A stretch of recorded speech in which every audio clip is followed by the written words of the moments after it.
Welcome, everybody, to this episode of Beers with Bill. It is my pleasure to welcome back Adam Wilson. Adam, welcome back to the show. Thank you kindly, Bill. It's always a pleasure. So you've faced the full force of COVID in your working career. It's been insane. I mean, since you and I and the group here have started getting to know each other, I've moved on to 4 different jobs, I think, is where we're at now. So I was at Bose, and then I moved on to Boschkon, then I moved on to Furnace Room, and now I've left the brewery side altogether, and I'm working at Country Malt Group. So now I'm working with breweries to help get them the supplies and the ingredients that they need. So we're going to start with Shindig. Yes. Yeah. So I always like to have a little bit of a theme. Okay, seriously, this cat is killing me here tonight. And all these beers are breweries that we deal with, partners of ours. So it's nice to be able to show them off a little bit and actually get beers that are available at the LCBO right now, which is something that it's makes this enjoyable for everybody, that they can get their hands on everything that we're doing. So starting out with Shindig, which is from Cowbell Brewing up in Blythe, and it's I wanted to start with a nice lager. It's a big part of what we're doing. What I'm doing these days is waving the flag of the malts, and the malts are the less sexy partner in the ingredients. Everyone always talks about the hops and what they bring to the table, but without the base, there is you can't really build proper ingredients. And a beer like a lager really accentuates that, and I find that Cowbell does a great job with their lager. The good thing with lagers is, or I guess can be a good thing, can be a bad thing, depends on who's making it, but you can't hide any faults in a lager. Like, everything is right out there in front. If you've made a mess out of your recipe, then everyone gets to see it. So I find Cowbell does a great job with it. It's it's nice and light. You're looking at probably on an SRM level of 2 or 3. There's a slight haze to it, which isn't typical, but the flavor really comes through. It's got a really nice biscuity flavor, which is what you want out of a malt, and very light on the hop profile to let the malt shine through. And one of those beers that's perfect for a really nice warm day out on the patio. Today is not that day, clearly, but let's pretend we're another month ahead. Just watching my son leave out the patio door. Wondering what he did to my door, because it didn't close. Taking my advice and going to sit on the patio with a beer. Actually, he took his beer with him, so I think he's going down to Jackie's art studio. Sweet. Yeah. So Country Malt, do they have a malt facility here in Ontario, like in Canada? Because they're yes, spread around quite a place. They are. So Country Malt Group is the distribution wing to Canada Malting. And Canada Malting it's the world of malts. There's very few independents out there anymore. There's a couple in Ontario, a couple of smaller guys, very, very crafty. There's one up near you, I think, actually might be a little bit closer to Guelph. They do the gentleman does organic malting, and then there's another one that's down near Belleville. But for the most part, you're dealing with larger companies. And so Country Malt has a malting facility in Montreal, and another one out in Calgary, and then a couple in the States. Plus, they have their elevators where they store a lot of the grain that gets transported to these malting facilities. So I was down in Montreal last week, actually, and as part of my training and got a chance to see the malting process in action. And it's, I mean, for being a certified beer nerd as I am, it's a really cool process to watch the whole thing come together. So, I usually stop before now just at the brewing process, but now to be able to actually take that step back further and see what happens with the ingredients to see how they get from basically from farm to glass is really neat. So how in-depth is your knowledge of Canada Malt? It's getting there. There's an awful lot of information to learn right now, Bill. No, and the reason I'm asking is we can get pretty specific here. It's a few weeks in. I did my homework when I was interviewing. It's the Country Malt Group was actually started in the gentleman's backyard. Actually, he started doing his own malting, and it grew from there. And it's and it became a thing. And I mean, it's the company prides itself on not only the ingredients that it puts out, but mainly it's customer service.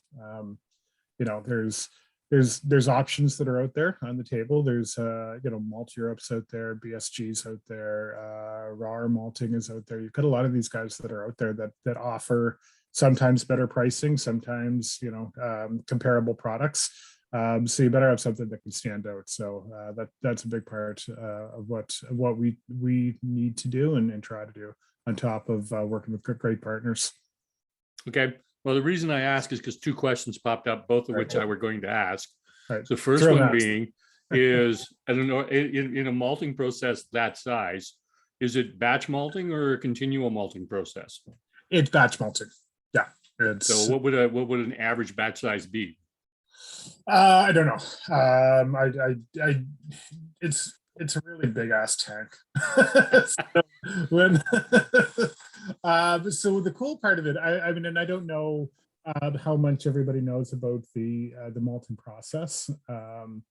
So with there's really three steps to it. You've got your steeping, you've got your germination, and then you've got your kilning. So what you're trying to do is, with the steeping, you're trying to get as much moisture into the malt kernels as possible, because the idea is to get it to the point where it starts to grow. You really want to control the whole thing. So the steeping tanks are huge. Like, I stood by one of them and I was just like, it seemed like Willy Wonka's chocolate factory. Like, you could drown in this thing in a hurry, and so they load it up with they load these up with water for it's typically around a 40-hour period on it, and then they move it over to what are called saladed boxes, and that's where the germination happens. So that's when the growing process starts to happen. So they want the kernel to grow to a point, and that what that does, it starts to break down, the enzymes start to break down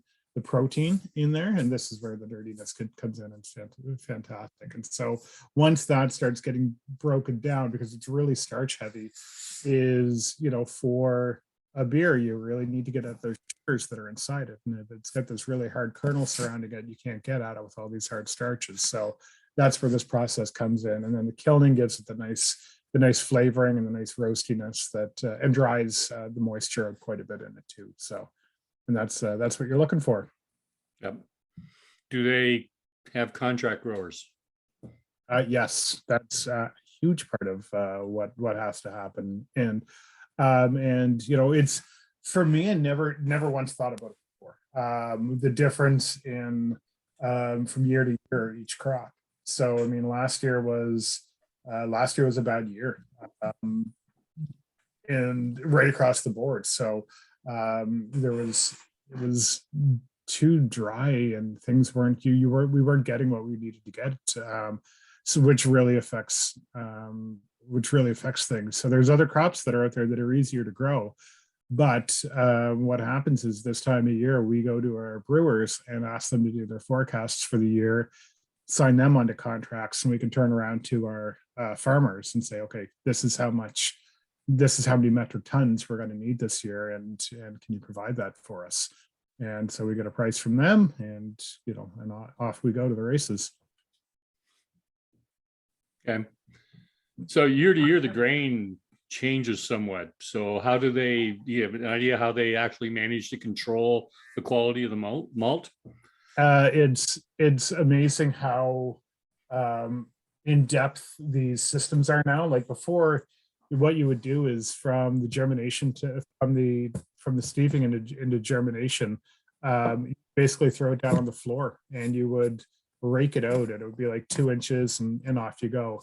Now everything is so controlled, like temperature control. You know how much how much spray that you have to have. You know when the raking has to happen, because you don't want the little rootlets that are growing to get tangled up with each other. You're just going to have a big mess. So all of the stuff from start to finish is even if you know that you're not going to get the best available barley, you could still get the best of what you have, which is key. Okay, so tremendous amount of controls in place in that. 100%. Yeah. Yep. Are they doing anything in the way of like non-GMO designations? No. The short answer is no. Though most of the farmers that they're working with don't, I don't think they're going out of their way to do it, but most of the farmers that are doing it aren't dealing much with the GMOs anyway at this stage of the game, because they want to be able to switch things up in the field if they find that they're not making the profit off the barley, and if they're dealing with GMO in their field, they might have a tougher time switching to another crop. So, and again, I just need to throw this out there. I have no way, shape, or form a farmer. I just so. So, come down to, do they grow specific varieties for you? Yes. Yeah. So, there's differences between feed barley and malt barley.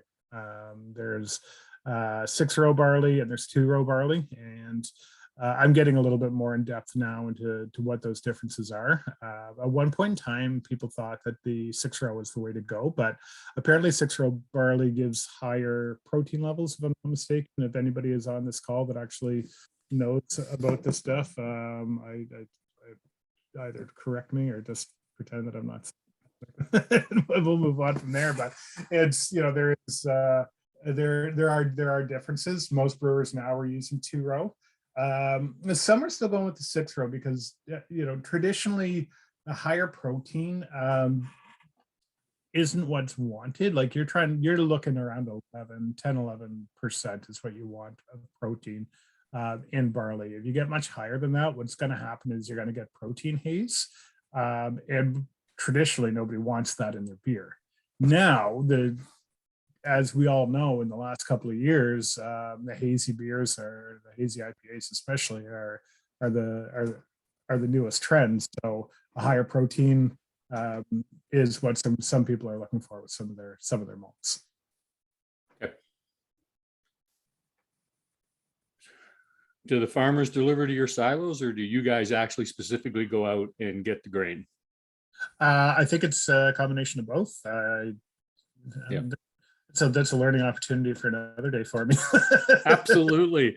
That's why I said I don't want to put you on the spot, because you've only been there a few weeks. So. Right? No. Feel free to put me on the spot. If I don't know the answer, I will happily tell you. Okay. Do they rep malts from other companies? Yes, we do. So Canada Malting is obviously our number one, but in the States we also, Great Western Malting is our umbrella as well. Deal with Thomas Fawcett's, which is a malting company of England, and so when you're dealing with a lot of those English ales, you're probably dealing with Thomas Fawcett's. It's they're looking for, those guys have been doing this for generations to get what they want out of there. Yep.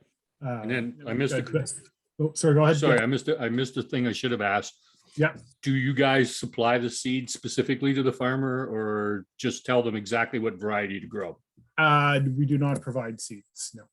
Okay, just just checking. That was one of those questions that popped up that Yeah, no, I realized I missed it. So, Yeah, no, it's. So which where were you during my interview? pardon me? I said, where were you during my interview? You really could have helped me out there with some of these questions. Probably could have got Yeah. to this job a lot quicker if I had you in my corner whispering questions to me. But yes, we deal with so Thomas Fawcett's out of England. We deal with Best Malts out of Germany. We deal with Breeze, which is another European company. So we got a pretty good portfolio of guys that we deal with across the world. Our head office actually is, so the parent group is called United Malt, and our head office is actually in Australia. So we have, we're the fourth largest maltster in the world right now. So it's impressive to see that kind of having that kind of process behind you to be able to help you out in your job. Okay. Before I ask my next question, let's switch to the next beer you want to talk about. Yes. So the next two beers are very similar. Apparently, when I sent you, I was feeling very British. Go with Great Lakes Pampas Ass English Ale. I love my English beers. I don't know if I've mentioned that to you every single time we have these conversations, but I started with a love of brown ales, and Newcastle was where things started, and it's just it never goes away. So Great Lakes is it's one of those landmark breweries in Canada. Like, it's been around for 35 years now, and I was there on Thursday or Friday last week, and I got a chance to tour the facilities, and it's Frankenstein's monster is what it is. Like, everything has been cobbled together for 35 years as they continue to grow, and it's you think of Great Lakes is everywhere, and you wouldn't think that it was basically just this cobbled together old building down just off of the QEW. It's pretty neat. So I chose this one specifically because, again, it's that malt profile.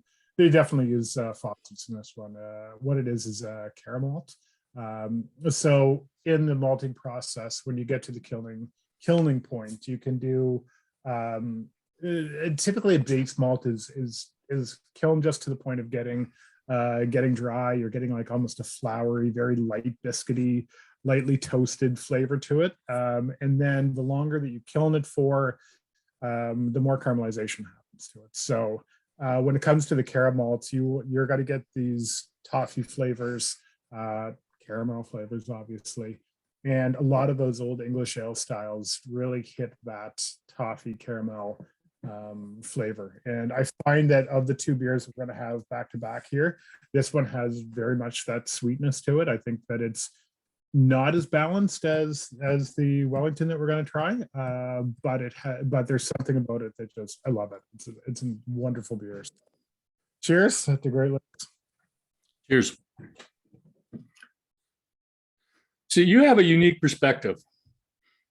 2 years, 4 companies through the pandemic. So I'm going to ask some specific questions around that, if you don't mind. Yeah, I don't mind at all.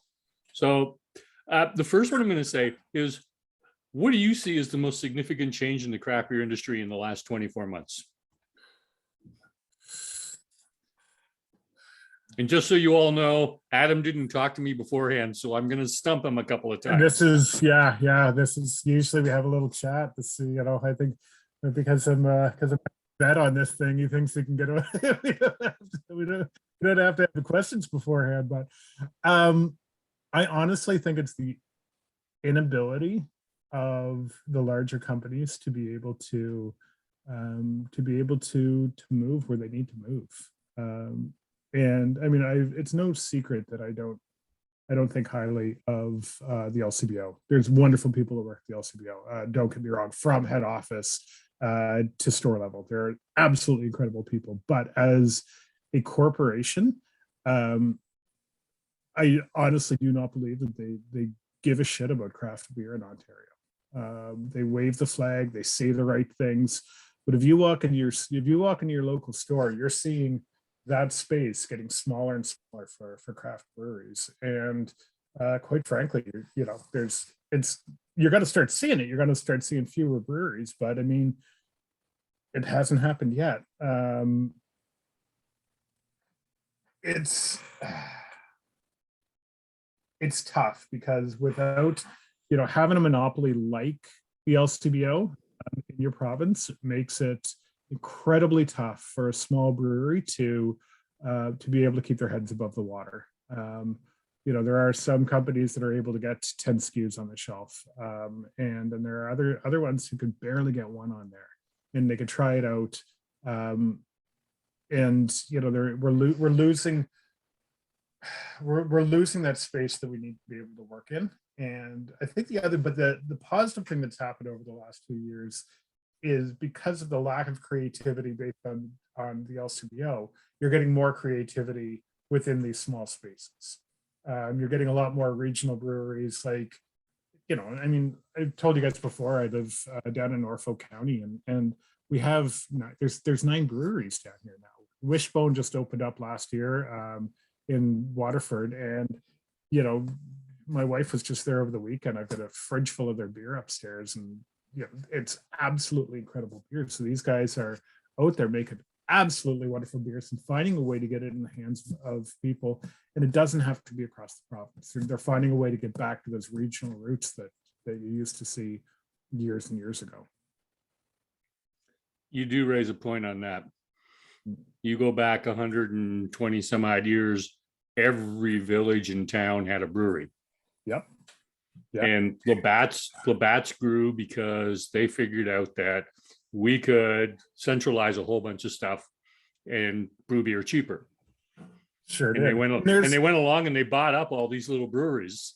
Yeah, and I mean, and yes, there's something to be said that completely awful about that you know, what they've done there.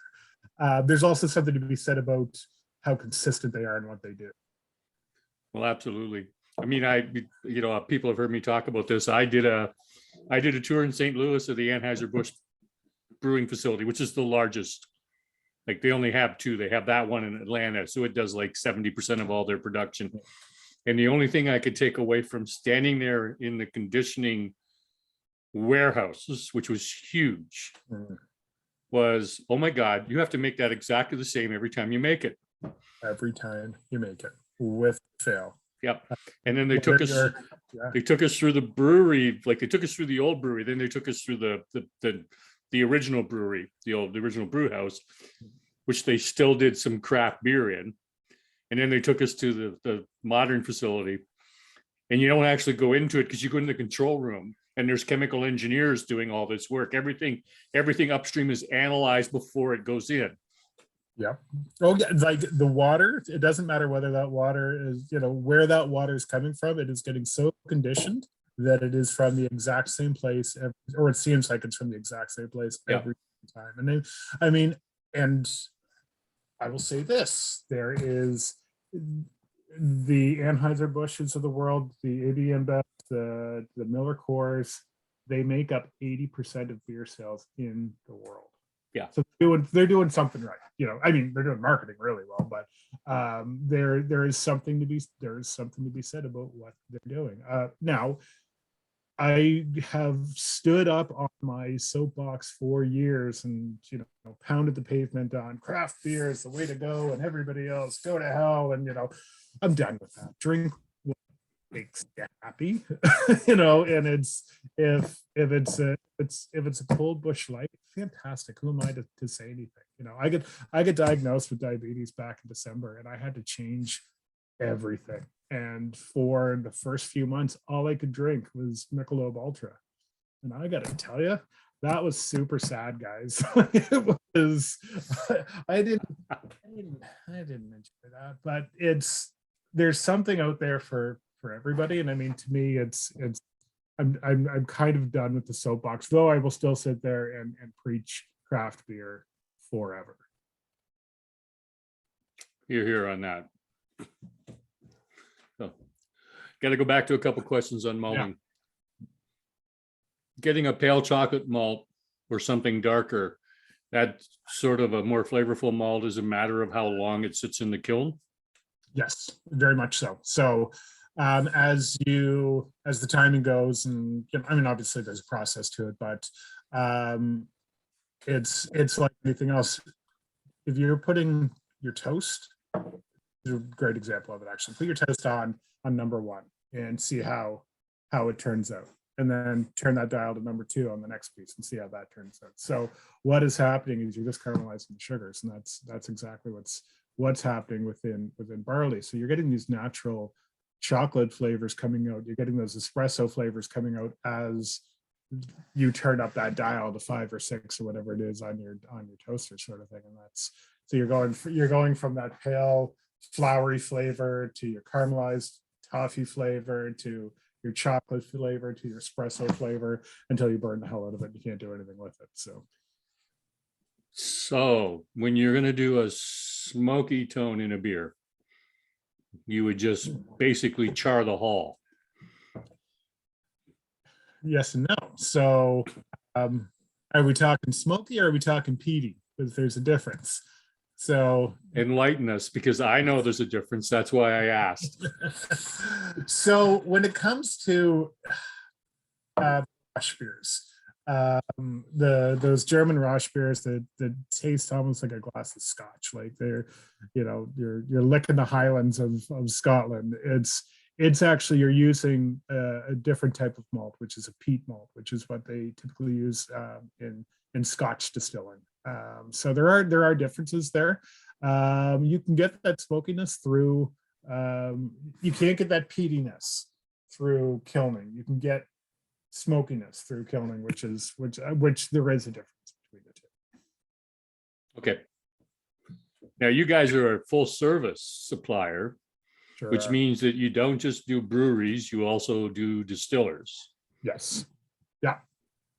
I haven't had a chance yet to get out to any of the distilleries. So my territory is actually all of Ontario, all of Manitoba. It's super exciting because I'm going to get a chance to meet a ton of people. We don't have as many distilleries on our portfolio, or at least I don't within the segment that I work. We have it broken up into size of brewery, size of distillery. Are you buying bulk? Are you buying bags? All that kind of stuff. So depending on where they fall in, most of the distilleries aren't buying enough product to fit into my category. I deal with like over 1,000 barrels a year, so whatever, close to, I don't know, that's close to 2,000 hex. I don't know, my math is off right now. So I've got a child who isn't sleeping, so if you're looking for math out of me right now, it's not going to happen. But I deal with some of our larger guys. I deal with our Wellingtons, our Great Lakes, Collective Arts, those guys. But like Spring Mill Distillery, I was talking to those guys today out of Guelph. They're part of the Sleeman's umbrella, if I'm not mistaken. And so yeah, we do full service, and we don't just do malt. We are a distributor of Yakima Chief hops. We do fruit purees. We do yeasts. We do, you name it. It's probably in our catalog. I've been through the catalog online. Insane, I spent eh? some time going through it, and it's like, wow, this is like going to a home brew facility going, I had no idea that this is all available. I mean, it's absolutely insane, because when they showed this thing to me, I was like, all right, cool, that's a lot to learn. Then I realized how many like different computer programs that I have to learn that don't actually speak to each other. So I'm trying to plus the process, plus like the ingredient portfolio, and I'm just like, oh my god, like it's a ton. But they're a great group. I've got a great boss. She was basically like, we don't expect you to know anything for the first 6 months. And I'm like, sweet, I can not know stuff for at least half a year. I'm pretty good at that. So yeah, it's pretty wild right now. I can well imagine there's a lot to learn in a very short period of time. Yes. The cool thing is, though, is I get to all these breweries now. So instead of just working at one, I get to go to them all. And yeah, I mean, the brewers are super wonderful, nice people, and we're doing our best to get them the ingredients they need. So typically, I will walk out with a 6-pack they're just like, here's some beer to try. So I mean, I got to get a bigger fridge. It's fantastic. Good. You can start booking people for me. Right? That would be great. I can start throwing them your way for sure. Yeah. Well, let's talk about the third beer. All right, third beer here is the Wellington Special Pale Ale. This one's got a really soft spot in my heart. When I first moved to Ontario in the mid '90s from Nova Scotia, I was at Loyalist College in Belleville, and the only thing that was close to craft at that time was that I could find was Sleeman's. Before it was bought out, and Sleeman's cream ale seemed like it was something new and exciting for me. So I was pretty high on my horse with that, and then somewhere along the line, somebody handed me a Welly SPA, and I was like, "What the hell is this?" And by that point, I had already had the Newcastle, and I was like, "Oh, this is like an amped up Newcastle." And from there, I started getting into the different beers that were on the Wellington portfolio, and I still honestly believe that they are one of the best breweries that we have in this province. They're not flashy. They're not going to be out there as the number one thing coming off the shelf. They make solid beer each and every time. They know where their wheelhouse is. They've got the English ale market pretty much covered. You're not going to find a better brown ale than their County Brown. And this SPA is very similar to the Great Lakes Pompous Ass, except it's more balanced. So you're getting the hops are coming through a little bit more. They're using English hops here that allow for you're not getting quite as much sweetness to it. You're getting some of that. You're getting some of that pininess that you want out of the hops, but the caramel is still there. And I think to me, it's that nice light toffiness in this beer is what makes me keep coming back. Like there's no cloying sweetness to this one. I find it just a really well balanced, easy drinker pub beer. And the color's gorgeous. You're a brown ale fan. You're kind of biased, aren't you? I'm hugely biased. I swear. Me working for a maltster is absolutely the perfect thing in the world. How did you fall into it? The new job, or just how did you fall into it? The new job. Well, I'll be honest with you. I fell into it from. The last couple of years have been hard. I mean, you guys, oh my God, you guys is actually, I've actually my professional journey out there for you guys to see, and it's been tough. Like I was with Bose for so long that it was I thought I had my home, and then I was like, well, I got to try something new. There's so many changes at Bose that I gotta try something new, and professional development, and didn't work out at Bosch Kong. And then by the time I get to Furnace Room, I was feeling a bit disgruntled with the industry. And I was just like, I was seeing what was happening.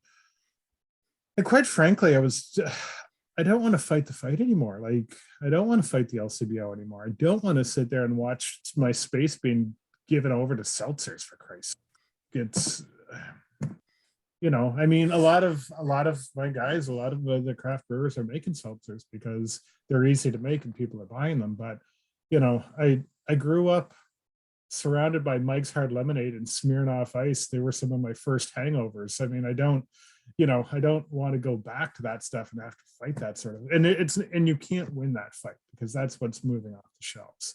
And then watching what was happening with licensees and bars and restaurants, and I mean, nothing's been kicked harder than bars and restaurants in this country over the last couple of years. Like, they are ground zero for politicians to be like, well, we're going to do something here and we're going to show that we're doing something, and we're going to shut all the bars and restaurants down. And it's, there's nothing behind it besides people losing their businesses. And so as somebody who's selling to these guys, when I'm going back into somebody's restaurant and saying, hey, I've got this great beer here that would do really well. Great. What kind of deal can you give me? Because my margins are shit right now and I'm not making any money. And it's exhausting to do that every day, and it's exhausting to see what's happening to these really great bars and restaurants. So part of me was just like, I need to make a change for myself, and I was going to go to weed. It was, I've got a lot of my friends in the beer industry have jumped over to weed. There's good money to be made doing it. The job itself isn't a whole hell of a lot different. Like, you're still knocking on doors, you're still building relationships, you're still dealing with a niche product that certain people want, and it's super popular right now. But I applied for one other job. It's this country malt group, and it touches on the fact that, I mean, I'm looking right now at the library has 12 different beer books and hop books and malt books sitting there. So there's something about it that I'm not ready to give up on. And when I interviewed with these guys, my boss, she's absolutely amazing. She's been with the company for 13 years. She knows her stuff inside and out. I met the sales director who's based out of Dallas. I met the chief revenue officer who's based out of Washington. And everybody that I met, they're hitting the right buttons for me. So and then I got the offer, and I also got an offer from one of my best friends in the beer industry who's now in the weed industry. And he was like, hey, here's a job that I've been looking for. You want it? And for the second time, I said no to him. And because this seemed too good for what I love doing. So I was all over it, and I'm super glad that I did. Hopefully the next time we talk, I'll still be at Country Malt Group. Well, let's hope so. You guys are just going to think I'm a bad employee pretty soon. Jen's curious. Do they sell equipment or just ingredients? We're ingredient based. Yeah. We are willing to help out if somebody wants to get a silo, we can kind of help them out, but we're not a provider of that kind of stuff. We don't do brew houses. We don't do fermentators. We don't do that kind of stuff. No, we're pretty focused on what we do. You can point them in a direction though. We can 100%. Yeah. We know where to go with it. So there's only so many players that are out there in the market. So I also know you guys sell one-way kegs. If you need a one-way keg, or you need a keg cap, come to us. We got that. But the bigger equipment you're not getting from us. What's a one-way keg? It's a plastic keg. It only goes plastic torpedo. Yeah, it doesn't come back. It's basically your Coke bottle is what it is. Well, it's interesting because one-way kegs are built off of I forgot the name of the German company that made the stainless steel tanks with the flexible liner inside so that the beer gas never touches the beer. And they're built the same way, and everything in it's recyclable. Mike, typically 20s. They're typically 20 liters. Yeah.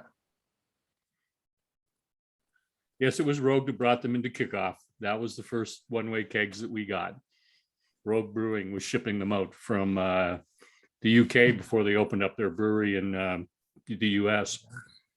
So they're a pain in the ass is what they are. Nobody likes using them. Yeah, because you can mess up the coupler real quick. Yeah. I know, I've done it. Yeah. Everyone who has used them has done it. Yeah, there's no quicker way to screw up a beer festival than ruining the first couple of one-ways. Yeah. So what's on your night table now for reading material? Right now, I'm reading some fiction right now. I just got through reading this, which is basically the Malt Bible. There's a series of 4 books. There's the malt, the hop, the yeast, and the water one. All super nerdy. You get into the science of it pretty good. After this and the amount of stuff that I'm doing on a daily basis, I'm reading Joe Hill right now. Joe Hill is the son of Stephen King. But he didn't go by his father's last name because that would be a bit of, he would be Joe King. Yeah, which has got way too much connotation. Yes. Right? No, no, it's fun. It's easy. It's, you know, it's like I said, I'm not sleeping right now with my kid is having some fantastic sleep regression at the moment. And I find myself sitting in a chair in his bedroom most nights because he just yells at me until I just actually sit there. So I can't concentrate on anything science, and right now I can't do any of that stuff at bedtime. So grab a book that I don't have to think about, and you know, I'm going to be doing a lot of flying around in the next little bit. I'm going to the Craft Brewers Conference in the States next week. And when I get home from that, a few days later, I fly out to Calgary for the Canadian Brewing Awards. When I get home from that, a couple weeks after that, I fly out to Winnipeg for the Prairie Brewing Awards. So I don't want to be burdened, or not burdened, but you know, I don't want more in my head than needs to be in my head right now. I hear you. That's a lot more traveling than you did as a beer rep. Oh my God, is it ever? Is it ever? Yeah. Yeah, you never got to go to the beer awards when you were a beer rep. No. I mean, clearly I was never at a place long enough to actually get around to it. So, oh, I'm super excited. This is my first trip to the Craft Brewers Conference, and it's the big one in the States. And this year it's in Minnesota. And as a music fan, I'm pretty excited. I'm actually going to I'm going down. We have to be there, I don't know, late Saturday, early Sunday. So I got an early flight on Saturday because I'm going to go to Paisley Park, which is the home of Prince, on the Saturday afternoon, and do the tour there and stuff. So that should be pretty good. Okay. You want to tackle the question from Mike, which is, are one-way kegs a bad idea from an environmental, functional, and economic point of view? Or do you want to just leave that lie for now? Well, I'll tell you, Mike, it's not from an economical point of view. It's actually, you know, from a brewery standpoint, buying a one-way keg is so much cheaper than I mean, over the long term, doing metal kegs is obviously cheaper, but in the short term, I mean, the cost of a one-way is pennies to the dollar. What a, you know, big stainless steel keg is, but from the rest of it, 100%. It's terrible. Yeah.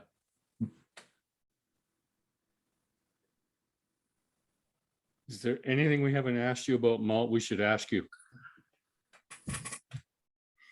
I hope not, because they're probably delving down into a field where I'm going to have to call our technician and get him on the line here. Well, we could go that far. I'll tell you though, Bill, it's anybody who is interested in beer and the brewing process. I feel really fortunate that I'm doing what I'm doing, because to go to a malt house is really cool. Like, to see that process take place is pretty wild. Like, I mean, it's the size of these things. So if you go to Montreal, they have I don't know if you guys know the Five Roses sign.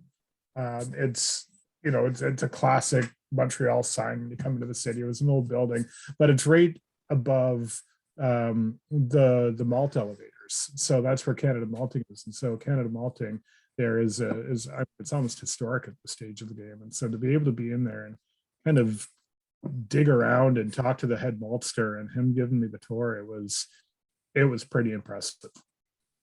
Well, I can well imagine, because he's been there forever. Yeah. And I was always intrigued, but never got an answer why the Five Roses sign is on the Canada Malt elevators. That makes sense in Montreal. It's a wonderful city, but it makes no sense most time. No, well, there's probably an historical reason for that, but it was just the first time I saw it, I was like, but Five Roses is a flower, right? And malt is not flour. Well, I mean, my guess is, and I probably should have asked the question. See, where were you, Bill? Is that with the grain elevators there, they were probably storing flour there as well. So again, I'm throwing it out there. Like I said, there's probably a historical reason there, but it made no sense when I first saw it. No.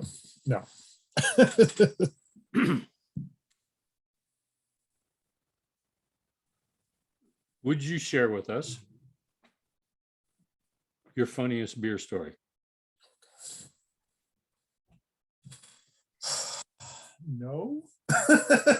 Okay, that's fair. Well, no, you know what? I'm sorry. That's not the right way to answer that. I'm just, God, I don't know. I really don't. The short answer is no, because I can't think of anything off the top of my head. Okay. Yeah, it's such a wonderful, lively. Actually, it's funny. So here we go. I don't know how funny it is, but when I'm trying to be funny, I'm really not funny. Ask my wife. She will point that out to me every day. But today I got a call from a friend of mine who was going to.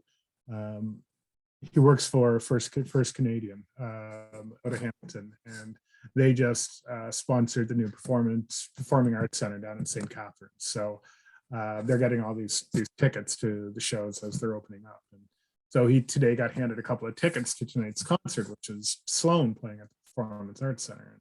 And the person he called was me, and he was like, "Adam, are you interested in coming?" And I was like, "I am." I was like, "But I'm gonna have to pass." And I'm got this wonderful thing to do here, and I'll catch them next time a number of times. And he's like, "Yeah," he's like, are you a fan?" I was like, "Well, when I was at Bo's Oktoberfest last time, I was I'd been doing seminars all day long, and I'd been hosting them, and it was pretty great, but there was a beer in my hand all day. And so by the time I got finished and was wandering around and checking things out, and I was far from sober. And so I decided, I had my pass for being a staff member. So I went side stage to where Sloan is playing, because it's not very often you get to see it. It was there was, I don't know, 20,000 people there, whatever the case may be, watching this concert. It was pretty cool. So I was like, well, let's see it from the bird's eye view. Well, I get up to the side stage. I mean, my timing was perfect, because the stage manager was like, "All right, guys, everybody on stage." And so me and, I don't know, 20 other members of the Bo's Army just walked out onto the stage, and we're singing and dancing with Sloan. And I was just like, and I'm up there and I'm super drunk. And I had been with my boss like 10 minutes before. And I see him standing there, and I start waving at him. He's like, "How? Where did this come from?" It was, it was, and it's stuff like that I love the industry. There's amazing people in it. There's, typically when beer is involved, something funny is going to happen or something stupid is going to happen, and typically it's both at the same time. So, I told you it wasn't funny. Last beer. Here. All right. I'm going to prove you wrong on this one. I am a brown ale person, and I do apologize, guys. There was consistency up until this point. So we had our lager, and then we had our, everything was so malt forward. This is so far from being malt forward. It is a wonderfully fun beer from Collective. It's their latest seasonal. They're called Daily Forecast Mimosa. I'm hoping that they bought their fruit from us on this one. It's just a good beer. It's a super tasty beer. It's, there's so much orange in this. It almost doesn't. It tastes more like a mimosa than it does a beer. It's Ryan Morrow, who's the brewmaster. What do you think, Jen? You're looking at that one pretty good. He knows how to play with beer. He could do an IPA, a classic West Coast IPA. He could do a stout. He can nail just about every style. But when he gets a chance to take the gloves off and just start playing with beer, I think that's when he has the most amount of fun. And then you can tell that he loves doing it because it's probably some of the most popular beer in the province. Well, that's a good point. So yeah, Jen's saying that there's the serious orange, how different it is from Pompous Ass, and I think that's the beauty about beer is you can have flavors so different and still call it the same thing. You know, this is beer, but you couldn't be night and day, and then throw in something like a imperial stout, and what's happening. Yeah, it is the healthiest thing, Derek. That's right. It's almost, if you're going to day drink, start with this one because it makes the most amount of sense for breakfast. And then have a milk stout, an oatmeal milk stout. That's right. I followed it with a chocolate milkshake IPA, so I had the Pretty close. Okay. part down. Yeah, not a bad guess though. I had to put this one in the big glass. This one's not around for very long, so it's a great beer. It's a fun beer. It's an easy drinker. Again, it's one of these ones that if the weather gets nice, it's going to sell an absolute pile of them. So yeah, I love it. Beer's meant to be fun. We take this industry so seriously sometimes. It's every once in a while, it's just great to sit back, just enjoy it for what it is. I hear you on that. So being entrepreneurial, which is a good way to describe your life in the last few years. Oh, forever. Yeah. Means taking a lot of risk. How's your tolerance for risk now? It's a good question, actually, because it's not as high as you might think. Because I still haven't gone full entrepreneurial and done my own thing.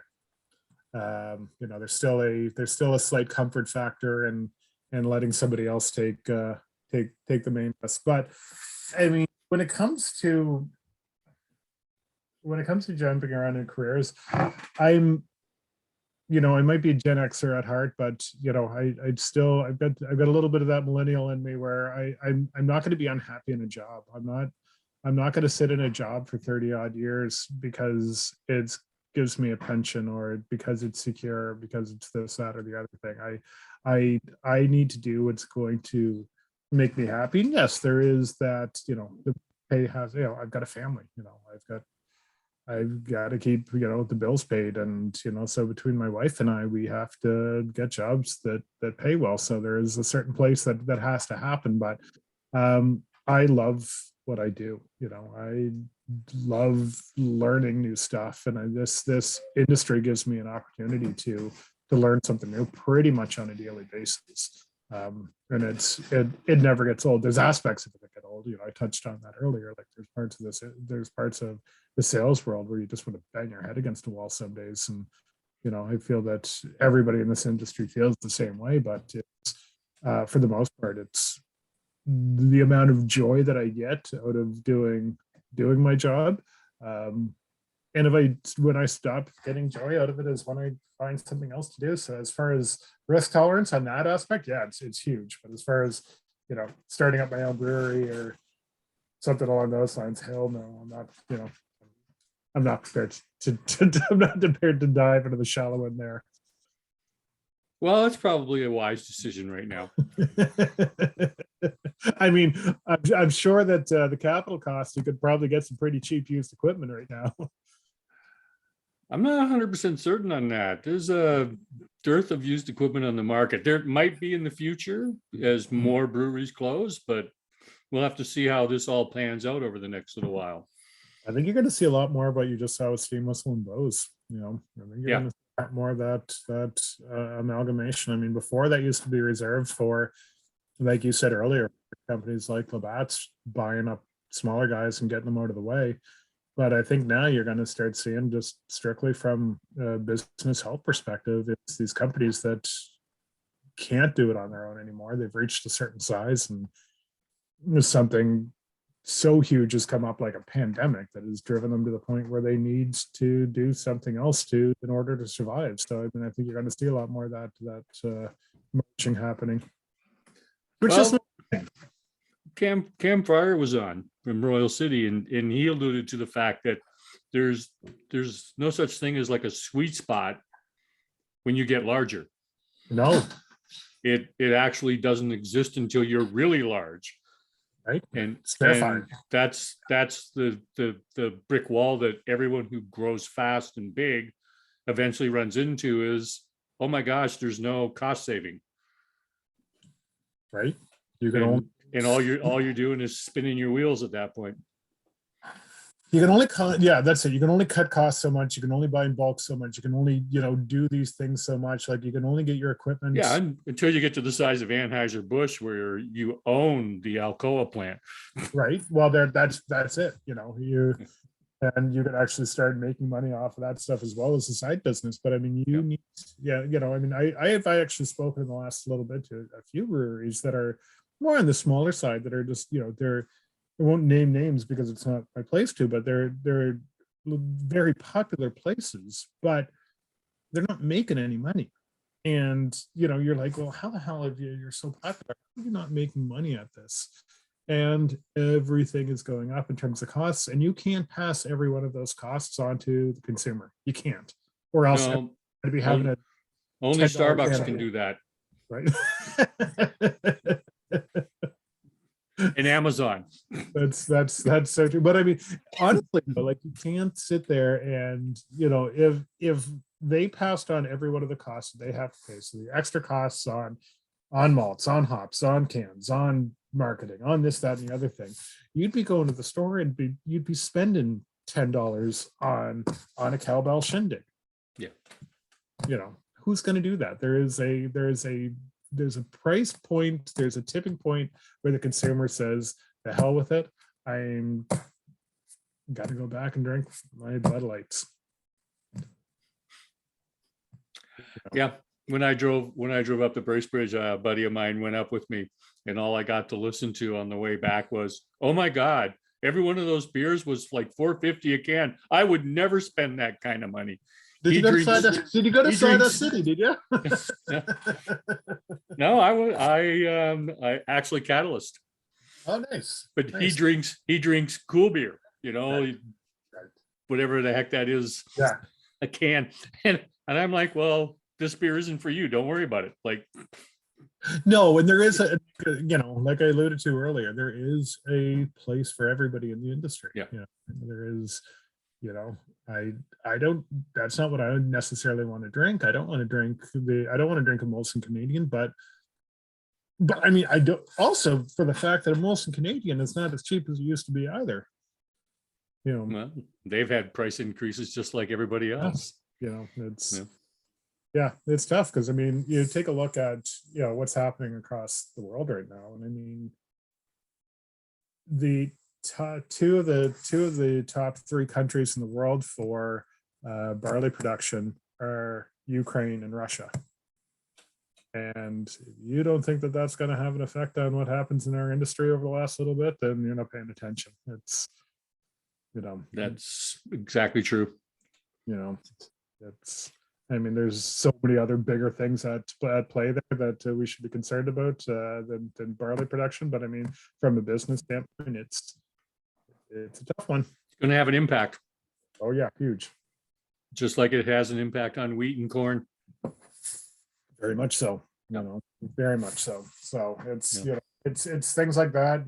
It's the cost of everything. I mean, our fuel surcharges have gone through the roof. Like delivery, for us to deliver, for any of us to deliver anything these days is absolutely insane. To put a truck on the road to get something, one of my best friends, my childhood best friend, he's a trucker out of Nova Scotia, and I mean, he regularly does trips to California, and he's got his own truck, and he's like, it's fuel costs have gone from $2,000 to $10,000 for a trip like that. Right. Yeah. So containers coming across the ocean used to be 1,800 to 2,500. You're now talking 12,000 to 17,000, depending on where it's coming from. Yep. And I mean, there's none of us are doing these jobs out of the kindness of our hearts. There's somebody needs to make a profit. Somebody has to pay their employees. Somebody has to, keep the lights on. And somebody wants their bonus at the end of the year. That's just what it is. So those costs do crawl up. And but they haven't been crawling, they've been skyrocketing up straight across the board in every industry over the last year. I'm an old fart, okay? I remember price increases from 1978 to 1982. Right. And there were times where it topped 18, 19% in a year. Yeah. There it is. So first of all, right now, yes, we're in an unprecedented era of inflation. It's been worse other times. Doesn't mean it won't get worse, but it has been Right. worse other times. So Yeah. It's cherry conversation. not at all. Scary, man. It's really scary. Adam, thank you for taking time out of your busy schedule and talking with us tonight. We appreciate your insight and your knowledge. Thank you. Well, I appreciate you having me on as usual, guys. Thank you very much.